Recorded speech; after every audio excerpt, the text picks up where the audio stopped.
علیکم ناظرین، آپ دیکھ رہے ہیں پی سی ورلڈ نیوز۔ میں ہوں ردا سندھو۔ فیصل آباد ضلعی انتظامیہ نے کورونا SOPs کی خلاف ورزی پر ایک روز میں 73 shopping malls, marriage halls, restaurants اور نجی سکولز کو سیل کر دیا۔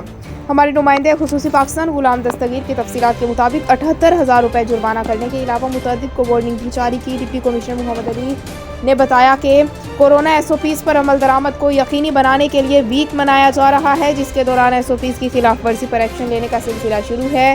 انہوں نے بتایا کہ اسسٹنٹ کمشنر نے دوران انسپیکشن تعطیلات کے باوجود نجی سکولز کھولنے اور تدریسی سرگرمیاں جاری رکھنے پر 23 سکولوں کو سیل اور 16 کو وارننگ جاری کی۔ انہوں نے بتایا کہ 2 شادی ہالز، 28 شاپنگ مالز اور 20 ریسٹورانٹس کو کورونا SOPs کی خلاف ورزی پر سیل، جبکہ شاپنگ مالز کو 39,000 روپے، میرج ہالز کو 25,000 اور ریسٹورانٹس کو 20,000 روپے جرمانہ کیا گیا۔